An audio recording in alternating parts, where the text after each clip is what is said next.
Nah, kita tidak kehilangan maskot, tetapi kita mendapatkan keuntungan di situ. Harganya kekinya akan naik karena kita punya contoh maskotnya. Kalau ini kita jual nantinya satu batang 50.000 atau 35.000, tinggal dikalikan saja.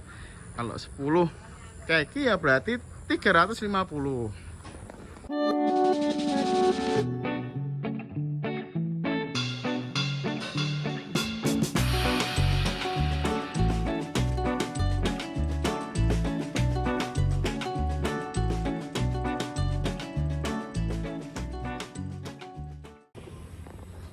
Ya, assalamualaikum warahmatullahi wabarakatuh. Gimana kabarnya Sobat Gelis? Kembali lagi di channel ini. Kali ini kita akan membahas tentang bagaimana caranya memulai bisnis anggrek skala rumahan agar tidak boncos dan langsung untung. Ya, kita ucapkan selamat datang bagi mereka yang baru bergabung di channel ini. Semoga mendapatkan manfaat yang banyak dan menjadikan semangat keberanian untuk memulai usaha ya. Dan jangan lupa subscribe di channel ini. Saya doakan rezekinya lancar sehingga bisa membeli anggrek-anggrek idaman Sobat Gelis kalian ya. Oke, langsung saja kita simak tips-tips yang akan kita bagikan.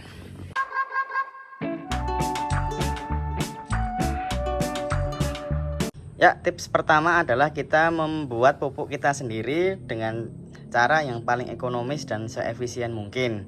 Nah, tentu kalau kita memakai pupuk buatan sendiri tidak sehebat pupuk-pupuk yang dijual yang sudah dibikin dengan penelitian di lab dan menghasilkan cara tumbuh dengan cepat, dengan baik.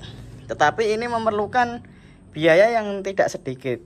Ini pupuknya sekitar harga 25 sampai 100.000. Nah, kalau kita bisa membuat pupuk sendiri, uang yang seharusnya untuk membeli pupuk-pupuk seperti ini kita bisa alokasikan untuk membeli anggrek yang kemudian bisa kita jual kembali. Lalu pupuk apa yang paling mudah, paling murah? Nah, Sobat Gelis akan kita kasih tips ya, yaitu pupuk dengan air kolam ikan. Nah, ini adalah kolam yang dibuat sebelum kita buka usaha anggrek ya. Ini kita buka karena ingin memiliki kolam yang isinya itu lele ya. Ini kita kasih lele. Dia fungsinya untuk hiburan ya. Ketika ada anak kecil itu lihat memberi makan ikan itu sangat senang sehingga kita bikinkan. Nah, tetapi dari pengalaman yang sudah, awalnya kita menyiramkan air lele ini di pohon kelengkeng yang di dekat kolam ikan. Nah, itu kolamnya, ini pohon kelengkeng. Nah, ketika kita siramkan air lele itu jadi subur seperti ini.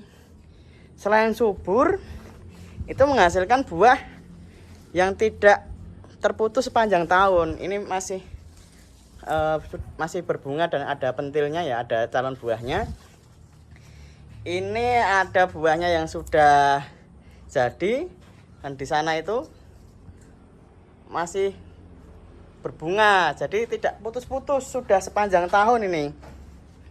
Nah, kemudian kita aplikasikan air lele itu ke anggrek. Oh, ternyata juga menghasilkan yang luar biasa. Daunnya hijau-hijau dan kebetulan di sini nggak ada yang berbunga ya. Yang berbunga kita pindahkan. Nah, ini daunnya hijau-hijau. Sobat Gelis bisa lihat. Sini ada tunasnya yang baru muncul. Ini ada tanaman yang sangat sehat sekali, akarnya baik, daunnya juga hijau-hijau. Nah, di air kolam ini banyak mikroorganisme yang mutualisme dengan pohon anggrek ini. Dan juga ada kandungan nitrogen dan fosfor yang membantu pertumbuhan anggrek ini. Nah, Sobat Gelis bisa kemudian membuat ya kolam ikan. Kita kasih makan ikan. Nah, kemudian kita refill airnya. Daripada kita menyiram anggrek dengan air biasa, kita bisa ambilkan dari sini. Nah, kita juga bisa lihat ini contoh yang lain. Ada ini Grammatophyllum stapeli ya. Ini sehat sekali, bulbnya besar-besar. Daunnya hijau-hijau. ini kita berikan air lele di situ dengan rutin. Nah, ini ada juga contoh yang lain. Nah, tunasnya tumbuh dengan baik. Ini sangat murah sekali sobat gelis, hampir tidak ada harganya. Kita kasih makan, ikannya dipanen untuk keperluan masak di rumah. Airnya bisa kita gunakan untuk menyiram anggrek dan tanaman-tanaman buah yang lainnya, seperti kelengkeng, atau sobat gelis punya tanaman yang lain. Nah, kalau sobat gelis juga kesusahan untuk membuat kolam seperti itu, nah ini juga bisa jadi contoh ya sobat gelis. Kita juga bikin kolam ikan dari water torrent bekas. Ini isinya lele. Kita bikin, kita minta Pak Tukang itu supaya kita bisa mengurasnya dengan enak. Kita berikan keran di sini dan kita berikan air untuk mengatur ketinggian air. Jadi ketinggian air di sini itu sama seperti ketinggian air di sini. Nah, ini karena full rain ya, langsung ke alam. Kalau hujan ketika kita tidak diberikan pembatas air, nanti airnya bisa penuh dan lelenya bisa melompat keluar dan masuk ke got, kan sayang sekali. Nah, ini bisa jadi alternatif kalau membuat kolam dengan beton itu susah, bisa menggunakan ini ya sobat gelis, torrent bekas, atau bisa dengan cara yang lainnya. Pokoknya membuat kolam ikan itu tidak perlu muluk-muluk, yang penting bisa kita berikan isi air, isi ikan, dan kita bisa ambil airnya untuk menyiramkan anggrek, dan ikannya suatu saat bisa dipanen untuk dimakan sendiri.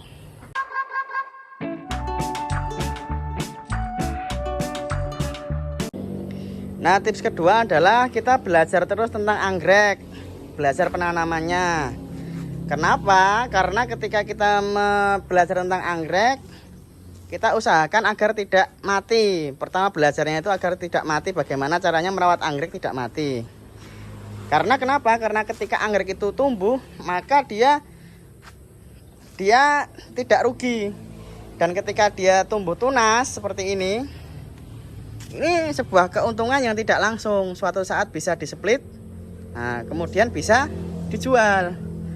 Nah, belajar juga bagaimana cara pemisahan keiki seperti ini. Intinya adalah kita senantiasa untuk belajar terus bagaimana cara menanam anggrek dengan baik. Karena ketika anggrek itu mati, itu adalah sebuah kerugian yang sangat nyata. Misalnya seperti ini.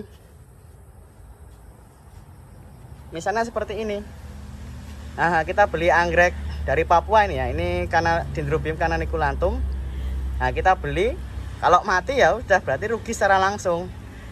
Tapi kalau kita bisa merawat, meskipun kecil seperti ini tumbuh besar, itu akan untung secara langsung. Kita punya modal anggrek yang semakin banyak, yang kemudian kita bisa jual kepada konsumen. Jadi tips yang kedua ini sangat vital, yaitu kita belajar tentang bagaimana cara merawat anggrek. Gak usah muluk-muluk bagaimana percepatan cepat dewasa, yang penting adalah bagaimana agar dia tetap hidup.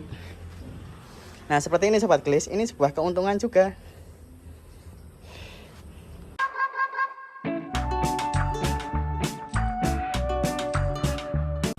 Tips yang ketiga adalah kita berusaha untuk membeli anggrek-anggrek yang itu mudah sekali untuk tumbuh keiki. Nah, seperti ini.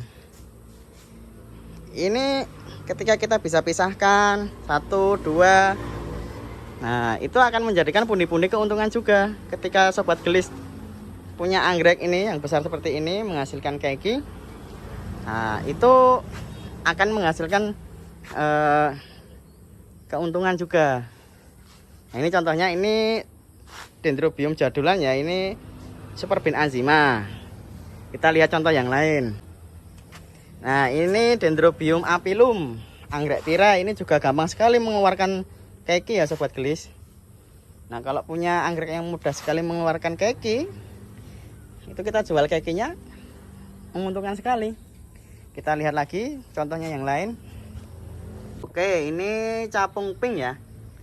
Capung pink, capung Bali pink. Ini juga menghasilkan, gampang sekali menghasilkan keiki. Kita jual keikinya itu 150-an ribu ya. Kita jual keikinya saja. itu akan menguntungkan sekali. Nah selanjutnya contohnya Dendrobium lineale. Ini sobat gelis coba bisa lihat. Ini keikinya malah menghasilkan keiki lagi. Ini nggak paham lagi ya. Sobat gelis bisa lihat. Ini dia ini keiki ya, bisa lihat. Dia menghasilkan keiki lagi. Jadi keiki di atas keiki, tunas di atas tunas. Nah, ini suatu saat kalau kita bisa split, nah ini berapa keuntungan yang bisa kita dapatkan. Katakanlah ini kita jual nantinya satu batang 50.000 atau 35.000, tinggal dikalikan saja. Kalau 10 keiki ya berarti 350. Nah contoh yang lain pula, ini ada Dendrobium anosmum. Ini seperti anggrek tirai ya. Tadi seperti apilum, ini juga mudah sekali mengeluarkan tunas. Nih ada 1, 2, 3, 4. Nah ini bisa sobat gelis list ya, mulai sekarang itu anggrek-anggrek apa saja yang mudah sekali mengeluarkan keiki. Nah kemudian kita koleksi dari mulai yang paling kita suka ini juga ya sobat gelis.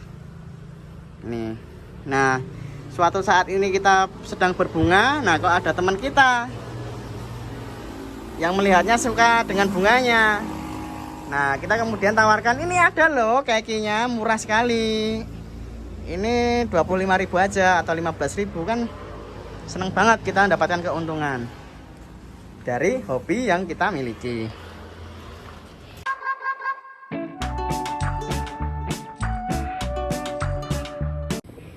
Nah tips yang keempat adalah kita membeli maskot di kebun kita yang besarnya raksasa. Ya memang ini membutuhkan modal yang cukup besar, cuman ini juga akan efektif.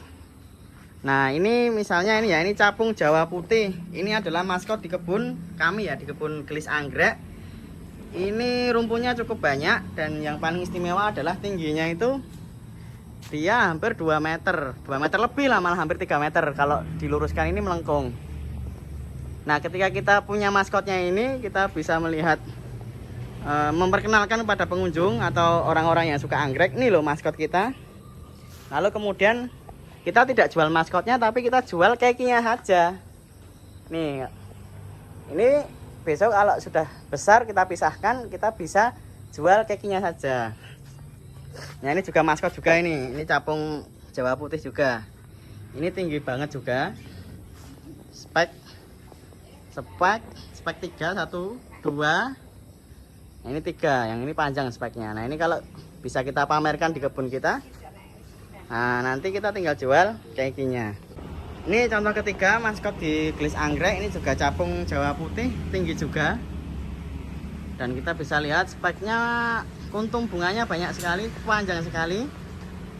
Nah ini tidak kita jual, kita koleksi. Nah yang kita jual itu ke customer adalah keiki-keikinya seperti ini, keiki-keikinya. Nah kita tidak kehilangan maskot, tetapi kita mendapatkan keuntungan di situ. Harganya keikinya akan naik karena kita punya contoh maskotnya. Kita berani jual mahal.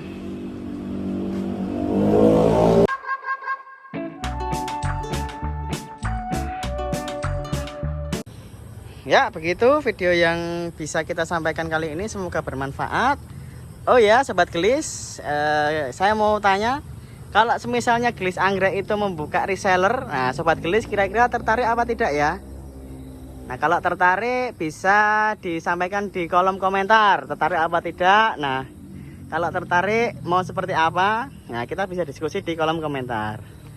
Oke begitu video yang bisa kita sampaikan. Tetap sehat, tetap semangat, dan kita bisa merawat anggrek kita. Nah sampai ketemu di kolom komentar ya sobat gelis. Dadah.